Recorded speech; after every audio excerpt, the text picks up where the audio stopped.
Assalamualaikum warahmatullahi wabarakatuh.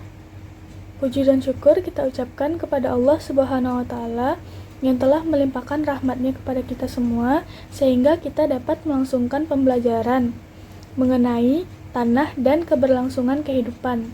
Nah, pembelajaran ini sudah masuk ke KD 3.9, yaitu menghubungkan sifat fisika dan kimia tanah, organisme yang hidup dalam tanah, dengan pentingnya tanah untuk keberlangsungan kehidupan.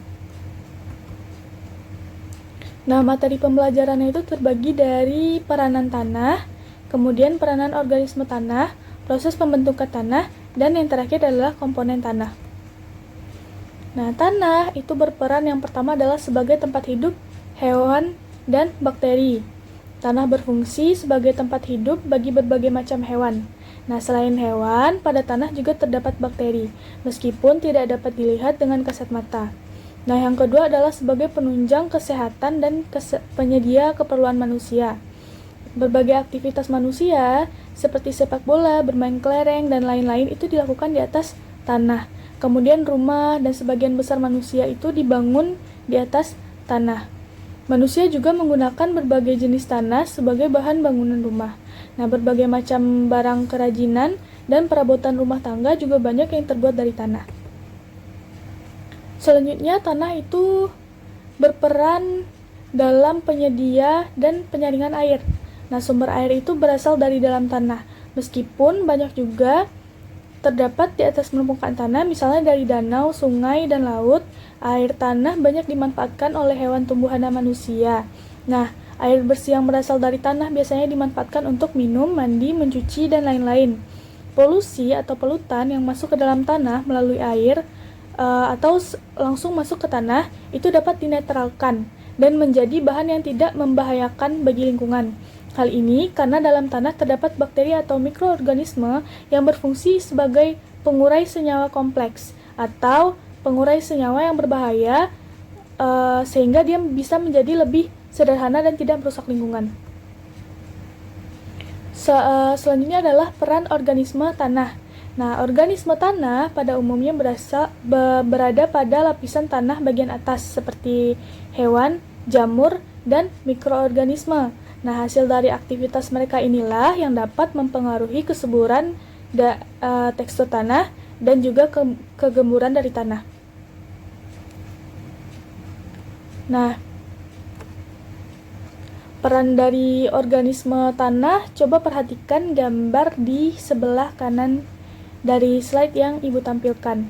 Nah, ini adalah gambar dari dekomposer tanah. Dekomposer tanah adalah organisme yang melakukan dekomposisi atau penguraian terhadap bahan-bahan organik yang berasal dari sisa makhluk hidup. Nah, organisme ini dapat membantu pelapukan batuan menjadi bahan-bahan anorganik atau yang biasa kita sebut dengan mineral tanah. Selanjutnya, peran organisme tanah ini adalah sebagai pereaksi kimia dalam tanah. Nah, bakteri yang terdapat di tanah terlibat dalam reaksi penguraian materi organik. Misalnya bakteri Nitrosomonas yang terlibat dalam reaksi penguraian materi organik kompleks yang berasal dari sisa makhluk hidup menjadi nitrat. Contohnya adalah mikoriza.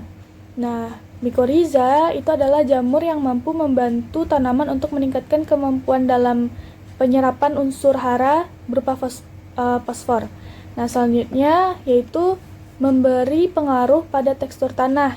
Nah, pembentukan tekstur tanah ini tentunya tidak lepas dari bantuan beberapa makhluk hidup seperti cacing dan juga akar tumbuhan yang mampu mempercepat pemecahan partikel dari batuan. Nah, contohnya akar dari tumbuhan itu mampu menembus batuan karena akarnya mampu mengeluarkan zat asam, sehingga secara kimiawi dapat membantu pelapukan batuan. Selanjutnya yaitu adalah pengurai polutan dalam tanah. Organisme tanah dapat berperan sebagai agen biologis yang mampu membersihkan polutan dalam tanah. Selanjutnya adalah mencegah penyakit tanah. Nah, pada kondisi normal, ketika tanah memiliki jumlah senyawa organik dan aktivitas organisme yang tinggi di dalamnya, maka organisme tanah dapat melawan organisme penyakit yang masuk ke dalam tanah. Kondisi tanah yang normal dapat tercipta ketika aktivitas pertanian dan perkebunan tidak terlalu banyak dan tidak terlalu banyak yang menggunakan bahan-bahan kimia seperti pupuk dan pestisida. Peran organisme tanah yang lain adalah sebagai pengatur kegemburan dan tekstur tanah. Nah, gumparan dari tanah, baik itu gumparan tanah akan menunjang kehidupan organisme tanah dan juga menunjang pertumbuhan populasi organisme tanah. Keberadaan jamur di tanah juga mampu membantu pembentukan gumparan tanah. Nah, organisme tanah juga mampu membuat pori-pori tanah yang dapat menggemburkan tanah dan memungkinkan udara untuk masuk ke dalam tanah. Nah, proses pembentukan tanah selanjutnya. Tanah merupakan campuran dari batuan yang telah lapuk, penguraian bahan organik, mineral, air, dan udara. Tanah terbentuk karena adanya pelepukan fisika dan kimia dan juga biologis. Nah, faktor fisik yang mempengaruhi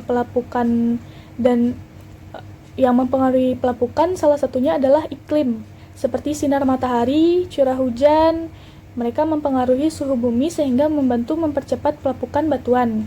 Nah, selain itu, pelepukan secara biologis itu dibantu oleh adanya mikroorganisme tanah dan jenis vegetasi tumbuhan juga mempengaruhi proses pembentukan tanah. Faktor lain yang mempengaruhinya salah satunya adalah tipe batuan, tipografi, dan juga relief tanah suatu daerah. Selanjutnya, proses pembentukan tanah. Di slide bisa kita perhatikan gambar. Nah, di tanah itu terbagi atas 3. Yang pertama kita sebut dengan horizon A. Nah, bagian ini merupakan lapisan teratas yang terdiri dari campuran pelapukan batuan dengan berbagai tekstur organisme hidup dan juga zat organik. Nah, bagian tengah, horizon B, itu merupakan lapisan yang memiliki kandungan zat organik lebih sedikit dibandingkan dengan bagian atasnya.